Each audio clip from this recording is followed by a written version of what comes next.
Aujourd'hui, c'est l'intelligence artificielle.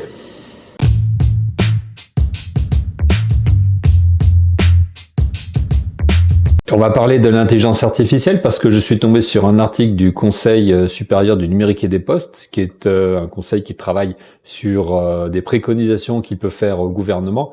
Et cette fois-ci, ils se sont intéressés à l'intelligence artificielle. Alors c'est bien qu'il y ait des organismes publics qui s'intéressent à l'intelligence artificielle parce que c'est un sujet qui est d'actualité et aussi c'est un sujet qui est important pour nous tous dans les années qui vont venir. On va détailler les différentes recommandations de ce conseil, mais dans un premier temps, pour faire un peu la synthèse, le problème de cette approche qu'ils ont, c'est qu'elle est très orientée publique et elle est très auto-centrée sur leurs préoccupations à eux, en fait, et pas tellement sur l'économie et l'écosystème que représente l'intelligence artificielle. C'est un petit peu ennuyeux parce que du coup, les mesures sont pas toujours très cohérentes et très adaptées à la situation qui est celle que l'on vit aujourd'hui avec l'intelligence artificielle. Et c'est surtout aussi une approche un peu par la peur plutôt que par la promotion.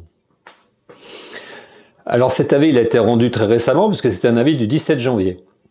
Alors, ce qui est intéressant aussi dès le départ, un peu en introduction, peut-être pour s'excuser justement de ne pas le faire, le CSNP indique qu'il veut réguler l'intelligence artificielle, mais sans toucher aux libertés ni pénaliser les initiatives. Alors, s'il y a un truc qui est sûr dans la vie et dans le monde, c'est que si vous faites des lois, vous touchez aux libertés, c'est le principe, parce que quand il y a de la liberté, il n'y a pas de loi en fait, et vous touchez aussi au fonctionnement de l'économie parce que vous mettez des entraves au fonctionnement de l'économie. Donc à partir de là déjà, dès le début du rapport, le ton est donné, c'est-à-dire que ils vont mettre des règles et des entraves, mais ils s'excusent par avance parce qu'ils voudraient en faire le minimum. Alors, l'intelligence artificielle, quelque chose qui va complètement heurter en fait notre vie quotidienne, la manière de répondre à certains besoins vitaux de la société, la manière de concevoir un certain nombre de choses et la manière aussi de produire des contenus, c'est vraiment un enjeu très important. Eh bien, eux, en fait, ils disent le plus important dans un premier temps, c'est d'utiliser langue sociale, sociétale et la conformité à la réglementation sur les impacts environnementaux. Donc, dès le départ, on part dans deux directions où on sait que ça va être problématique de pouvoir prendre au sérieux un certain nombre de choses. C'est qu'on dit, on va faire des lois qui vont réglementer, mais on essaye de pas toucher aux libertés et de pas mettre d'entrave au développement de l'intelligence artificielle. Première incohérence. Deuxième incohérence, on va surtout se mettre du côté sociétal et environnemental, qui est peut-être le dernier sujet sur lequel l'intelligence artificielle a des impacts, comme le numérique en général a des impacts sur l'environnement, mais comme toute autre activité humaine a des impacts sur l'environnement. Se concentrer sur ça, c'est rater l'essentiel dans la mesure où déjà sur ce domaine-là, en France, en Europe, on a du retard très important par rapport à ce qui se fait par ailleurs. La preuve, c'est qu'aujourd'hui, tous les systèmes que vous achetez, que ce soit les systèmes Android, les systèmes Microsoft, les systèmes Google, les systèmes Amazon, ont plein d'intelligence artificielle à l'intérieur, et que c'est pas des systèmes qui ont été mis en place par le gouvernement américain, c'est des entreprises privées qui l'ont fait, donc c'est là qu'il faut se concentrer. Eh bien non, nous, on regarde côté public.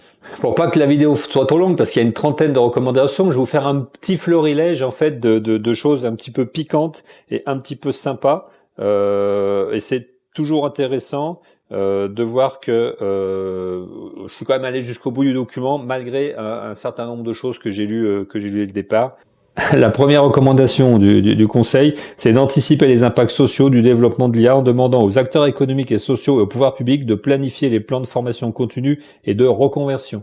Donc, si c'est ça le risque de l'IA, j'ai pas compris le film, d'accord? Donc, le premier sujet sur l'IA, c'est de développer des compétences et de développer des solutions européennes, françaises autour de l'IA pour pas se faire manger nos données et manger la manière dont les décisions seront prises, puisque l'IA va prendre des décisions dans les années qui viennent. C'est pas du tout la reconversion des gens qui ont perdu leur job. Ça, c'est une approche par la peur. Comme j'ai peur de l'automobile parce qu'il y aura plus de gens qui font du cheval, comme j'ai peur de l'électricité parce qu'il y aura plus de gens qui font des bougies, comme j'ai peur de la marine à moteur parce qu'il y aura plus de gens qui font des voiles. À chaque époque, il y a eu le même genre de truc, et à chaque époque, il y a les mêmes gens qui regardent derrière, qui ont dit ça va poser des problèmes. Bien sûr que ça pose des problèmes, mais comme ça apporte des solutions, je pense qu'il vaut plutôt mieux avancer, parce que avec ce genre de mesures, on va pas devenir leader en intelligence artificielle, c'est déjà mal parti. Alors, Il y a quand même des choses intéressantes. Donc, poursuivre les négociations sur la réglementation de l'IA au niveau européen, ça, bien sûr, ça réduit les libertés, ça a des impacts sur l'économie, mais c'est indispensable qu'il y ait des règles de fonctionnement communes et qu'il y ait des règles de concurrence aussi communes dans ces domaines-là. Ça, vraiment, je suis pour et ils en parlent. Mais il n'y avait pas besoin d'eux parce que c'est déjà en cours. Un truc étrange, alors bien sûr, l'IA, pour vous expliquer, ça ne fonctionne qu'avec des jeux de données. C'est-à-dire que l'intelligence, pourquoi elle est artificielle? Parce que ça regarde tout ce qui a été fait, et à partir de là, ça peut trouver d'autres réponses ou ça peut trouver d'autres solutions. Donc pour cela, il faut des jeux de données. Eh bien, la recommandation numéro 9, elle dit on va créer des jeux de données. Alors on ne sait pas lesquels, mais bon, des jeux de données, donc bon, de quoi et que ça va être mis sous la responsabilité de l'INRIA, donc, qui est un organisme tout à fait honorable en France. Mais allez savoir pourquoi l'INRIA serait dépositaire comme une banque en fait unique de jeux de données, alors que dans la réalité, c'est les entreprises privées qui vont posséder ces données pour une grande partie. Et puis pour l'autre partie, ça sera le public avec l'open data public qui vont posséder des données qui sont des données publiques, mais celles-là nous appartiennent à nous déjà, donc c'est pas la peine de les donner à quelqu'un d'autre.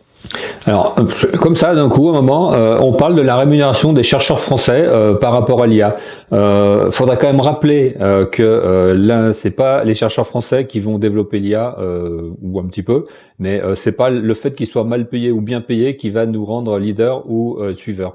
Je pense qu'il aurait fallu une recommandation sur justement le développement de la recherche en entreprise autour de l'IA pour pouvoir apporter des facilités ou des crédits d'impôt, comme ça se fait déjà, autour de ça, plus important. Ça aurait été beaucoup plus simple que de dire il faut augmenter des fonctionnaires. Je pense pas que la fonction publique aille aux États-Unis et en Chine révolutionner l'intelligence artificielle. C'est un petit peu à côté du sujet.